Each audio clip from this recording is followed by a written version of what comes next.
Hola, buen día, bienvenidos sean ustedes como siempre, hoy en especial a esta emisión número 523 de Política a la Mexicana de este lunes 10 de diciembre.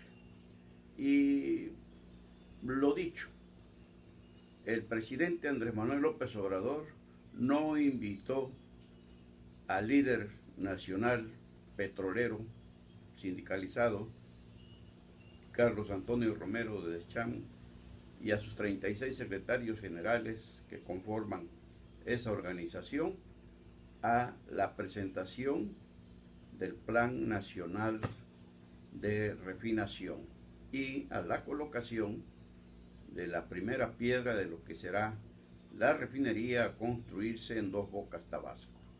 El sábado que les comentábamos lo de la entrega de notas por parte de la Secretaría de Trabajo y Previsión Social a los 36 nuevos comités ejecutivos locales, decíamos que posiblemente esto implicaba que ya habría algún acercamiento porque pues al evento asistieron el director general de Petróleos Mexicanos, un representante de la Secretaría de Gobernación, y pues, pero teníamos nuestras dudas y así las expresamos. Recuerdan que dijimos que tal vez pues era una manera de aplacar un poco los ánimos y dejarlos correr un poco para darles el golpe final al Sindicato de Trabajadores Petroleros de República Mexicana el próximo 18 de marzo en la conmemoración del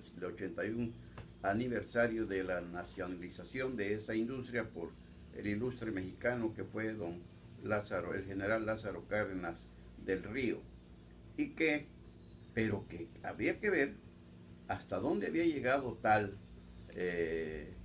arreglo, negociación o el hecho de que se hubiesen fumado la pipa de la paz entre López Obrador y Romero Deschamps, que si los invitaba, a ver si los invitaba al evento del día siguiente, el domingo, en Dos Bocas.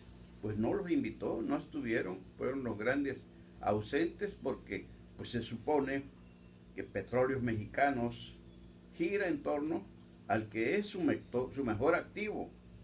¿Y cuál es ese mejor activo? Pues los trabajadores de confianza, pero sobre todo sindicalizados, que es el mayor número afiliados al sindicato que dirige todavía Carlos Antonio Romero Deschamps. ¿Qué pasó ahí? Bueno, pues sí, precisamente que el presidente López Obrador está dispuesto a terminar con el sindicato, cosa que también está buscando, por otro lado, con el Sindicato Nacional de Trabajadores de la Educación. Son los sindicatos más grandes. Este último, el CENTE, es el más grande de América Latina. Pero, y qué bueno para poner a la gente afín a su partido, a Morena o a él, o que le digan que son afines, porque vemos cómo el oportunismo de hoy que se dieron los relevos en las 36 secciones petroleras, surgieron por ahí aventureros, disidentes, que pues ya los morenos así se bautizaron ellos mismos y que ya creían que iban a derrocar de Romero Deschamps para abajo. Finalmente le sacó el hombro López Obrador, mandó a Rocío Nale, a Olga Sánchez Cordero a decirles que se calmaran, que calmaran sus ansias de matadores, porque pues él no iba a agredir la autonomía sindical. Esto fue otra estrategia para no que se viera tan descalzo, tan directo, que cuáles son sus sanas intenciones con el sindicato petrolero. Bueno, pues hoy, ayer allá en Dos Bocas, pues finalmente no solamente no los invitó, sino que reiteró su proyecto, su intención de democratizar la vida sindical en particular o en especial del petrolero. Ahí lo dijo a los trabajadores presentes, lo aplaudieron y todo lo que ustedes gusten. Desgraciadamente creemos que en ese sentido la estrategia de López Obrador está equivocada. ¿Por qué?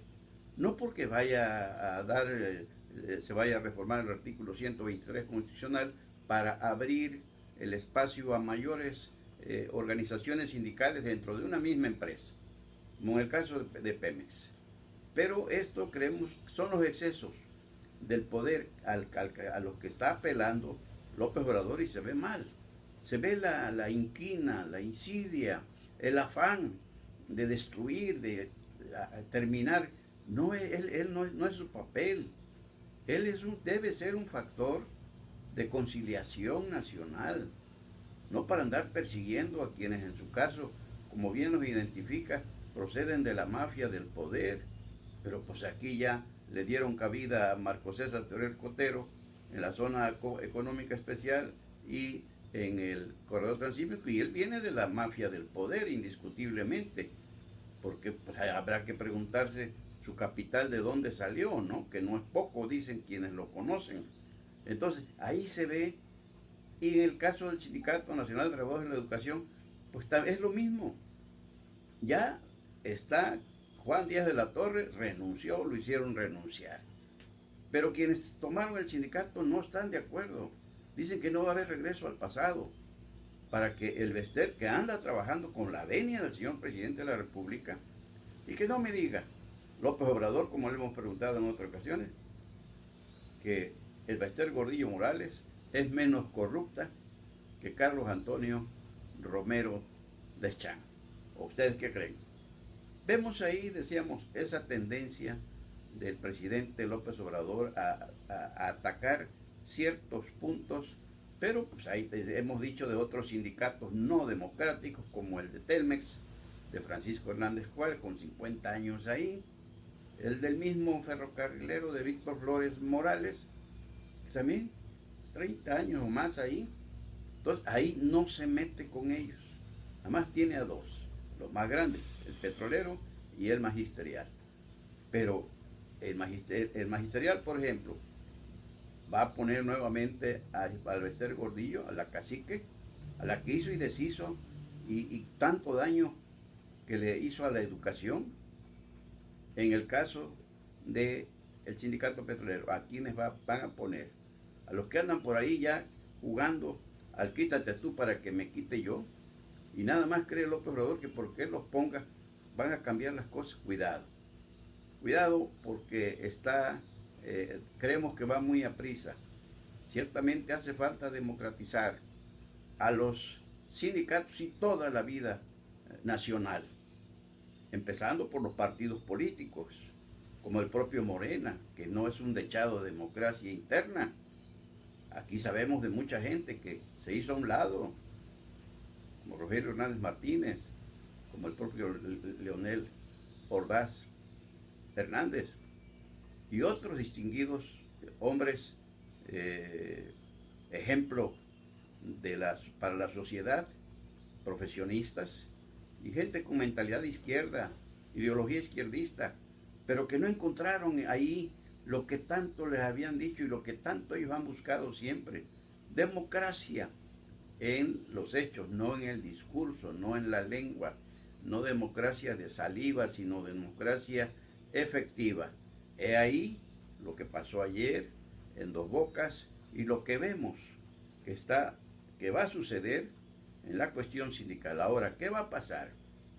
¿Qué va a pasar si el Sindicato de Trabajadores Petroleros de la República Mexicana y el Sindicato Nacional de Trabajadores de la Educación recurren a la vía legal? ¿Qué va a pasar? Ellos son los titulares de los contratos, en el caso particular del petrolero. ¿Qué va a pasar si se amparan?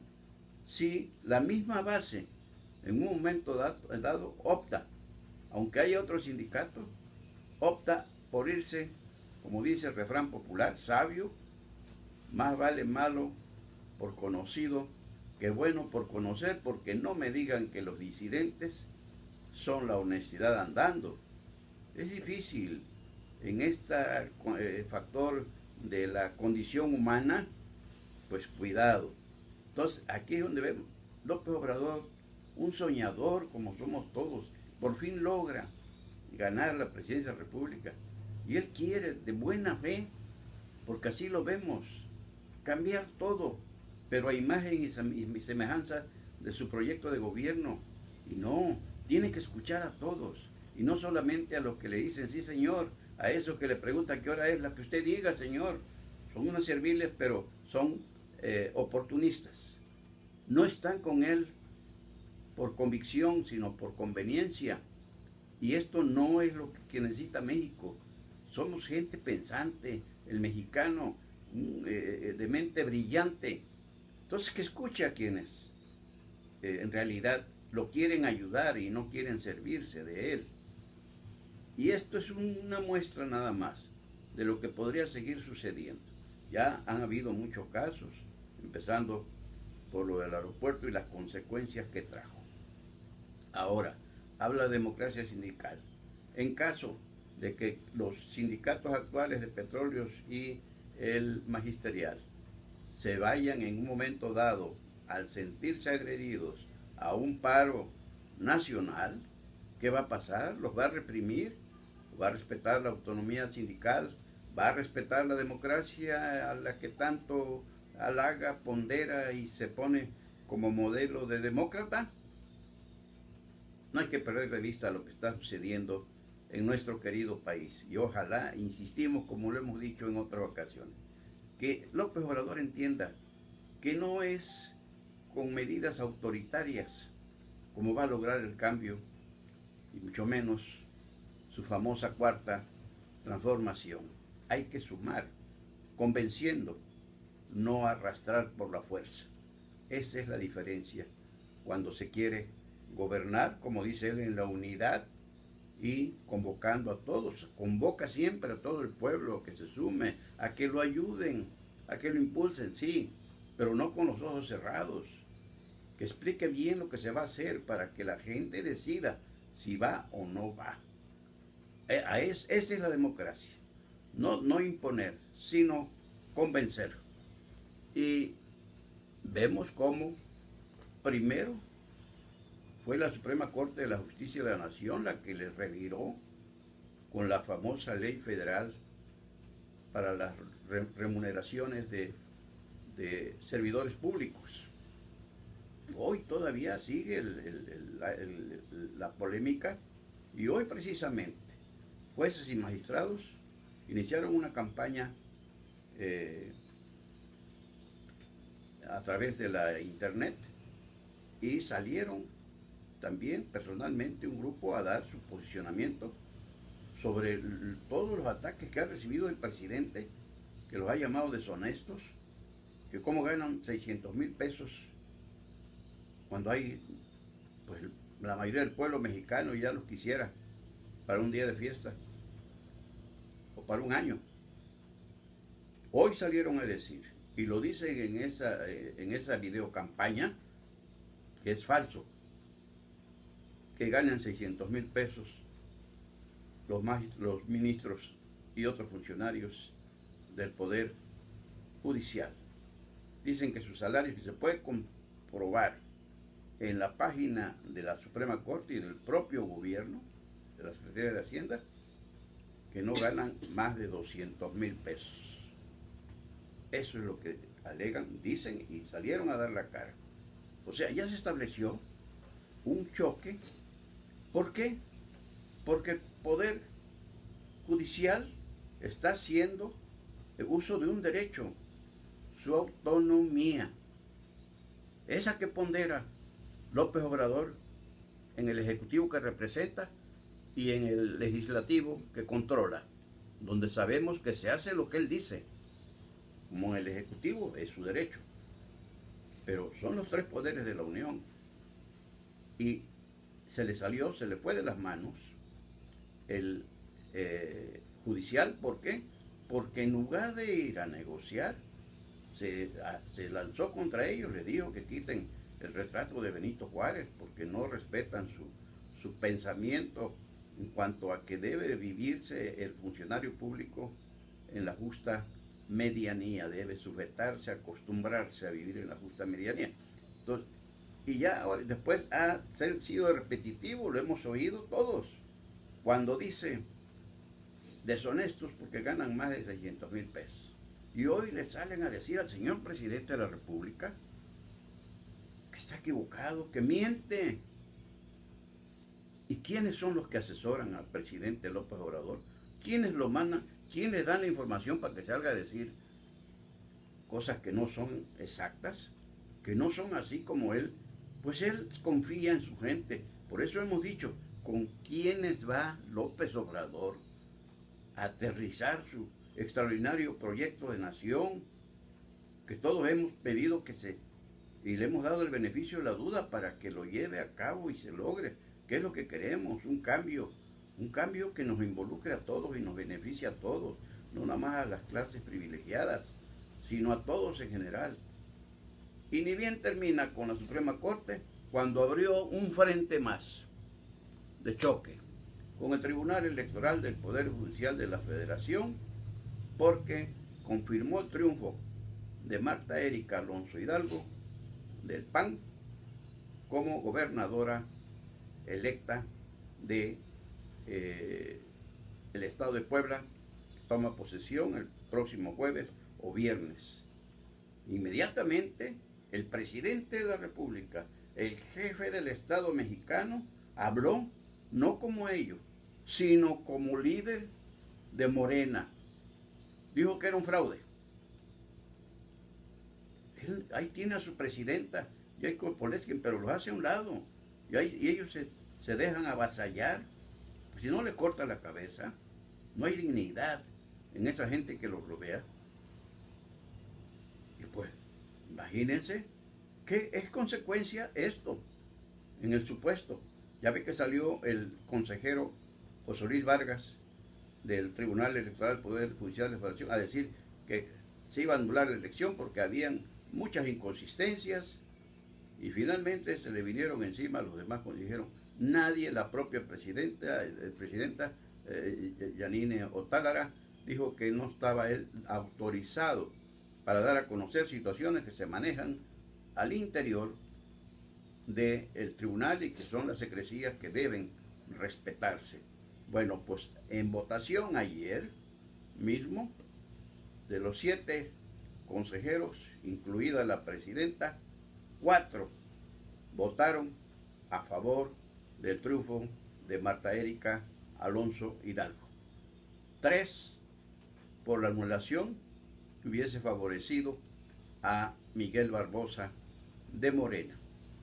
Miguel Barbosa también salió hoy en entrevistas televisivas como la que le hizo Carlos Loret en Despierta, también a decir lo mismo, que hubo fraude, y ya amenazó con que van a salir muchas cosas oscuras que están ahí. Y le dijeron, ¿cuáles?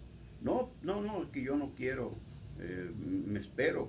Y luego entrevistaron a Marta Erika Alonso Hidalgo y dijo, bueno, se me hace irresponsable lo que está diciendo Miguel Barbosa, herido en su amor propio porque perdió.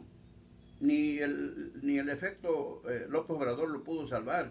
Y si tiene pruebas de que hubo otras cuestiones fuera de la ley, ¿por qué no las presentó en el momento en que impugnaron? Y no refleja más que un rencor, una venganza, quiere desprestigiar. Bueno, pues no obstante esto, cuando que es un tipo que en realidad no merecía ser gobernador de Puebla, porque es un saltimbanqui, recuerdan, era del PRD, era el coordinador de los senadores del PRD, y ahí mismo se saltó a Morena y quería seguir siendo el coordinador, quería seguir cobrando todo el dinero y canonjías que tienen ahí en el Congreso de la Unión. Pues no, nada más, ya se fue. Entonces, en premio a que traicionó al PRD para irse a Morena, lo hizo López Obrador, candidato al gobierno de su natal Puebla. Y ahora le preguntaron a Miguel Barbosa qué posibilidades hay de que te pudieses colar al gabinete, al equipo de López Obrador. No, pues no, yo no he visto eso, he estado muy ocupado todos estos meses y días en la situación electoral, mi triunfo que yo obtuve en las urnas. Y al rato sale López Obrador y dice que está abierta la posibilidad de que Miguel Barbosa sea llamado a integrar su gabinete, no el equipo, gabinete, o sea, le daría una secretaría, a ver quién va a sacrificar, que se supone que ya todo está repartido. Ahora, nada más falta que en un momento dado, y por venganza, el señor presidente de la República lo pudiese nombrar superdelegado para el Estado de Puebla. ¿Cómo la ven? ¿Qué está pasando con López Obrador? ¿Por qué está entendiendo así? Es más, parece que tenía agendada una gira por Puebla y dijo, es decir, a veces habla sin pensar y se ve mal por la estatura de estadista que tiene o debe tener. Y dijo, no, pues es que se vería mal que la gobernadora y yo, pues, ¿qué cosa? ¿Qué está pasando? Lo que sea, perdió su partido, el señor debe tener la estatura política, gubernamental y de estadista para, dicen, él lo sabe, que el buen político, dicen, decía don Jesús Reyes Heroles, un sabio de la política, que el que quiera, aspira a ser buen político, tiene que aprender a tragar sapos sin hacer gestos y todavía pedir más. E insistimos, el señor presidente de la República sabe que presume de demócrata, que en la democracia se pierde y se gana. Bueno, pero el señor quería carro completo y no se le dio. De las 9 gubernaturas, ganó 5, las que estuvieron en juego el 1 de julio. Y Puebla, pues era de su interés, es un estado muy importante. Pues no, porque es decir, no le alcanzó el efecto para arrastrar al Santibanqui Miguel Barbosa. Y bueno, hoy estamos a otra situación. Ya, su pleito es directo contra el Poder Judicial, contra la Suprema Corte de Justicia y los tribunales que de ella emanan, de ese poder, como el Tribunal Electoral del Poder Judicial de la Federación, contra el que también ya enfocó sus baterías, como en su momento lo hizo con el órgano autónomo llamado Instituto Nacional Electoral, por la multa que le impuso a Morena por aquel falso fideicomiso para los damnificados, y que todavía el Tribunal Electoral del Poder Judicial de la Federación actuó en beneficio de Morena, echando abajo el acuerdo del Instituto Nacional Electoral para imponerle una cuantiosa multa por haber violado la ley electoral al crear un fideicomiso al amparo de una pena como los damnificados de los sismos de septiembre, y disponer de recursos del partido en triangulaciones que hicieron en los bancos, con videos y todo filmado, los empleados y funcionarios de Morena, y hoy entonces la libró, hoy no libró Puebla. Y esto, entonces no dijo nada, entonces felicitó al tribunal. Hoy le echa también la aburridora, como se le echó a la Suprema Corte de Justicia de la Nación. Algo no está funcionando. Y López Obrador debe hacer un paréntesis para reflexionar y entender que no es eso lo que México quiere, no es eso lo que los 30 millones de mexicanos esperaban al votar por él. Quizá haya muchos que les gusta que sea beligerante, pero ya no es su papel. Tampoco queremos que sea una madre de la caridad, pero debe medir sus palabras y sus acciones, porque él como presidente es presidente de todos los mexicanos, no de un sector nada más. Entonces, que escuche a todos. Ya hay muchos analistas que han escrito sobre la división que está haciendo López Obrador de los mexicanos. Está dividiendo al país entre los que lo siguieron ciegamente y lo siguen todavía ciegamente, y entre quienes no lo siguieron ni lo siguen tampoco, sino es más, lo cuestionan. Entonces, esa es la preocupación que nosotros como ciudadanos y como periodistas vemos, y que no es solo nuestra, mucha gente la comparte en el sentido que va o que quiere llevar al país Andrés Manuel López Obrador. Fue a la toma de posesión de Rutilio Escandón, gobernador de Chiapas, de Morena. No fue a la de Enrique, el de Jalisco, el gobernador Enrique Alfaro. No fue invitado, no fue. Entonces, ¿es presidente de todos los mexicanos o nada más de los que lo siguen y lo obedecen ciegamente? ¿No le gustó que Enrique Alfaro en la reunión de la CONAGUA le echara a perder el grandioso poder que le había otorgado a los todopoderosos superdelegados, sobre todo en cuestión de seguridad pública, que los relegaron en ese aspecto? ¿No le gustó? Bueno, pues no se trata de cumplir caprichos ni de enderezar jorobados, como dicen que ni el mismo Dios lo hace, precisamente porque las cosas se deben hacer con sentido común y no por capricho ni antidemocráticamente.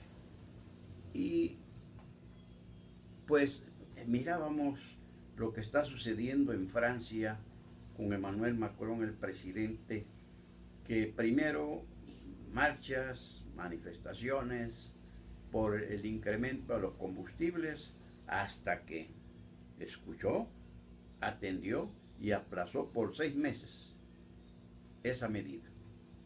Pero el fin de semana hay un grupo ahí subversivo, grueso como dicen, que se hacen llamar los chalecos amarillos, e hicieron una marcha al estilo de nuestros porros, de nuestros anarcos, de la UNAM, de la CENTE y de los estudiantes de la Normal de Ayotzinapa, que siguen demostrándonos que son partidarios de la violencia. Y miren ustedes la desgracia en que por esa situación se metieron y que se provocó el 26 y 27 de septiembre de 2014. 43 jovencitos y 6 antes, que murieron antes, perdieron ahí la vida. Entonces, vimos esto que está pasando en Francia y llegamos a la conclusión de que nuestros porros, nuestros anarcos de la UNAM, que hoy, hace un momento todavía,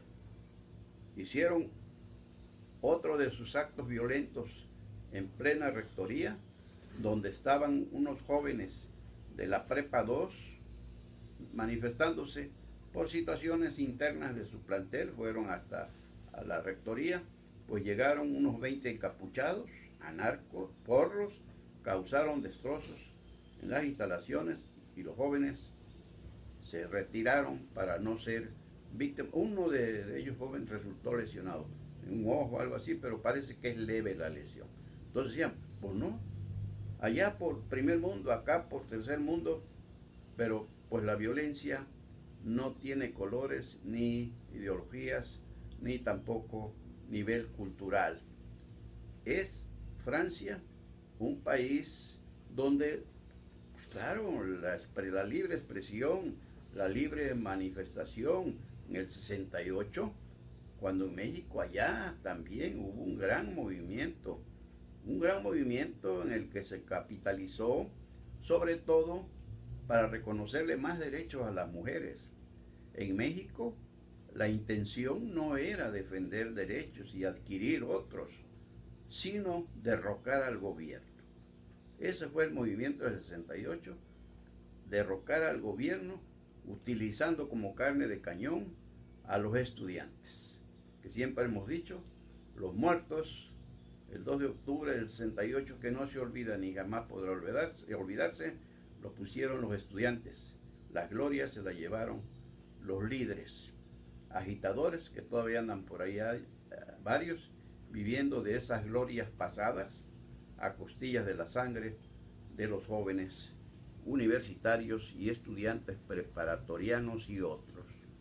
Y el gobernador Cuitlahua García Jiménez y el fiscal Jorge Winkler Ortiz, que ni se mascan ni se tragan, pues ya andan jalando como los bueyes de mi compadre, válgase la expresión y con todo respeto, cada quien por su lado.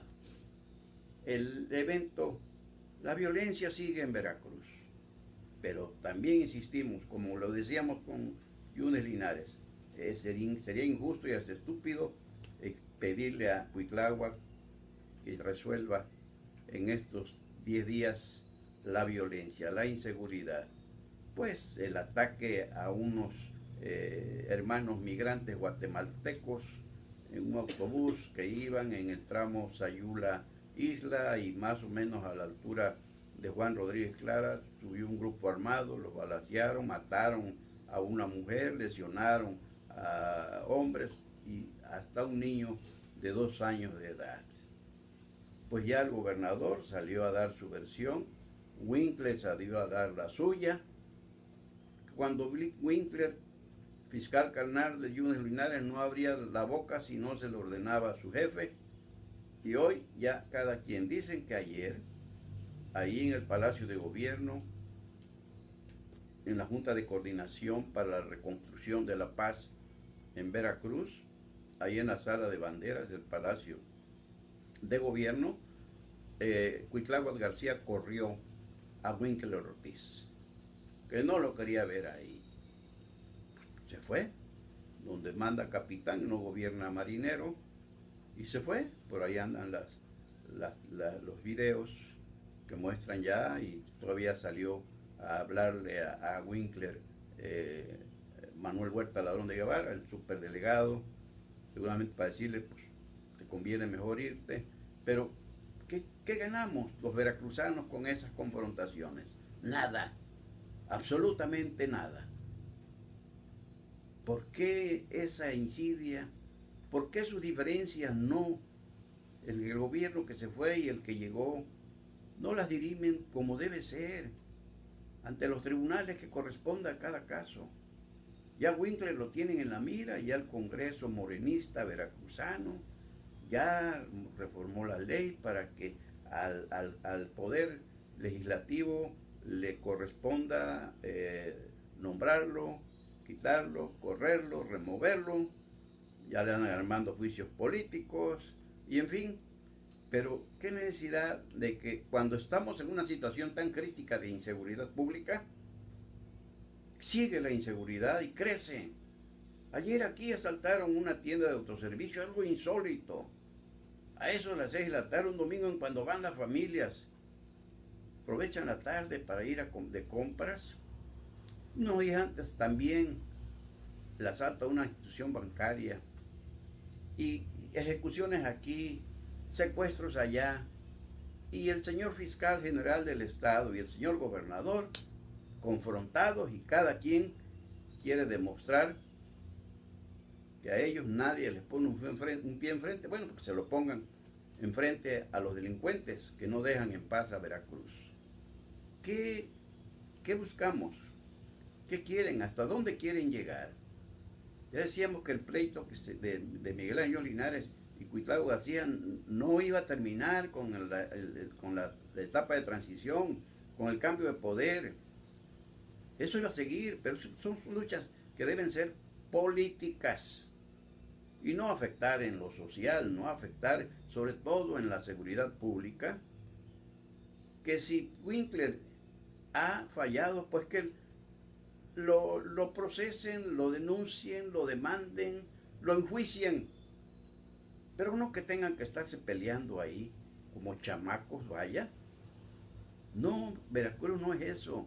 Veracruz, no olviden, señor gobernador, señor fiscal, no olviden que Veracruz es un estado muy politizado, con una madurez extraordinaria de su población, y que estas cosas decepcionan, porque no queremos gladiadores, no queremos gente que se suba al ring como el secretario de gobierno, Eric Patrocinio Cisneros Burgos, subió a Cuitláhuac con el fantasma de Yunes Linares, que no se ha subido. Él ha mandado, por ejemplo, a Winkler a la lucha. Entonces, no es eso.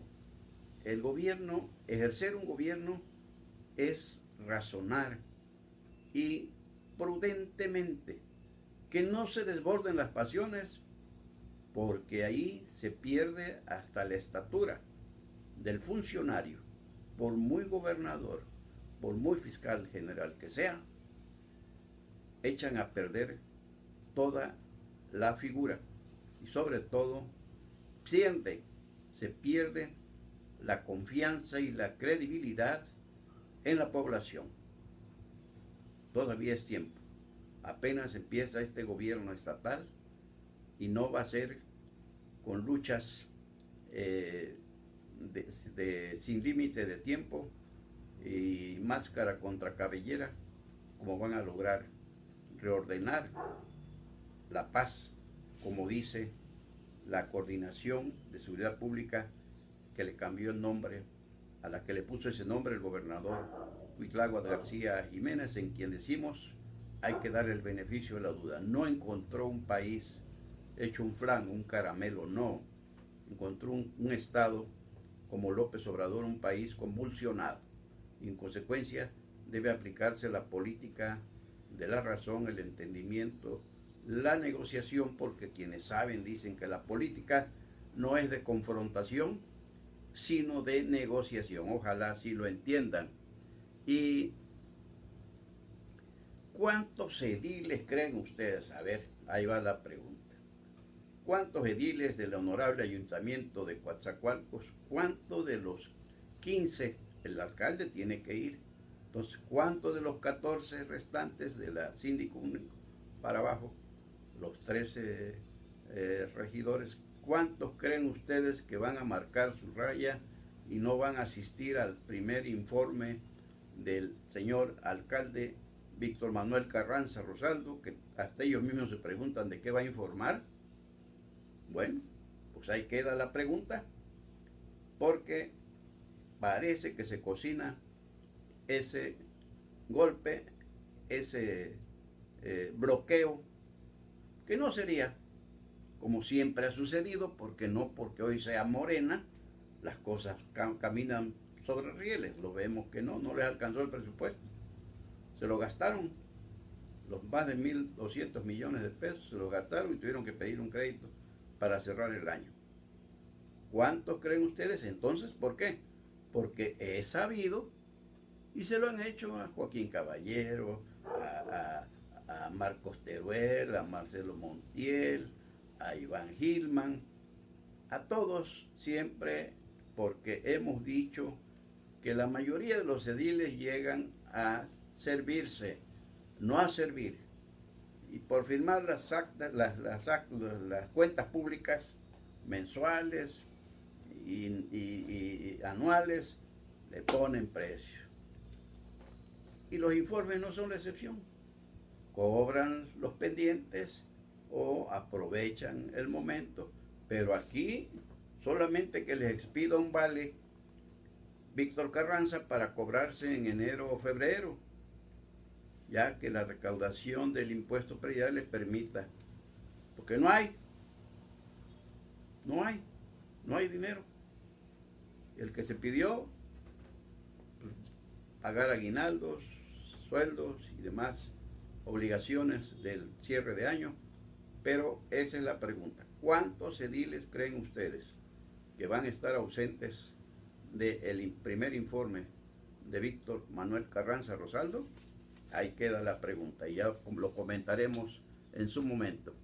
Y el neomorenista, el coloco de la Sierra de Santa Marta, alcalde por segunda vez de Tatahuicapan, antes por el PRD, luego por el PRD, pero luego ya dio el salto mortal, no mortal precisamente, sino de todo un Vivales a Morena. Esteban Bautista Hernández ya vino a montar su circo a Coatzacoalcos para, con otros alcaldes, amenazar con que si no renuncia Jorge Winkler Ortiz a la Fiscalía General del Estado, van a ir a Jalapa a tomar las instalaciones de la Fiscalía y no las van a soltar hasta que no se vaya. O sea, ya van a volver a Veracruz, las marchas, las manifestaciones, los bloqueos, pues decíamos, ¿cuál cambio? ¿Y cómo viene quién es? Sabemos quién es Esteban Bautista Hernández, que administró en los tiempos de Fidel Herrera y de Javier Duarte en Yuribia, poniéndole el precio que quería. Administró también los recursos públicos estatales que se asignaban a 13 municipios del sur, que metió un costal con aquella famosa unión de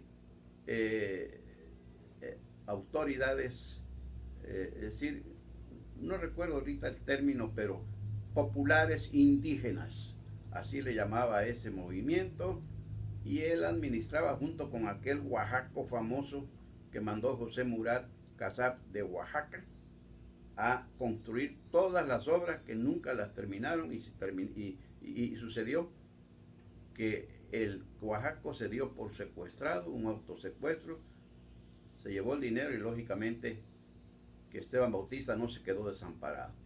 Pues hoy dice el secretario de Gobierno, Eric Patrocinio Cisneros Burgos, que en este gobierno de Cuitlao García Jiménez y de Morena no habrá más acuerdos en lo oscurito, como hubo en el pasado. Nada de dar dinero a organizaciones, a agitadores, para que trabajen en favor del gobierno. Y yo pregunto, ¿Esteban Bautista Hernández trabaja de a gratis? ¿Qué le ofrecieron? Ya le van a permitir que el ayuntamiento de Coatzacoalcos, de Minatitlán, Cuchilacá, que le den un billete extra bajo la amenaza de que si no cierra las válvulas del Yuribia, como lo hicieron siempre, en que convirtieron a esa presa en moneda de cambio. Qué pena, nuevamente, que estemos regresando al pasado y que por intereses políticos se negocie la tranquilidad y la paz de Veracruz, como si no bastara con la inseguridad que se está padeciendo. Veremos y diremos, a ver qué sigue haciendo este mercenario de la política que responde al nombre de Esteban Bautista Hernández, el cacique de Tatahuicapan.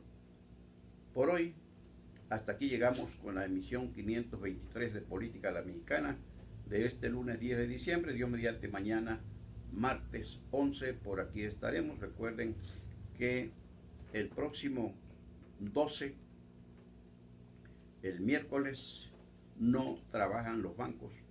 Día de la Virgen de Guadalupe, día festivo, entonces para que tomen sus providencias. Gracias por seguirnos, gracias por acompañarnos, gracias por compartirnos. Nos vemos Dios mediante mañana. Soy Sebejara, su servidor Carlos Velasco Jara.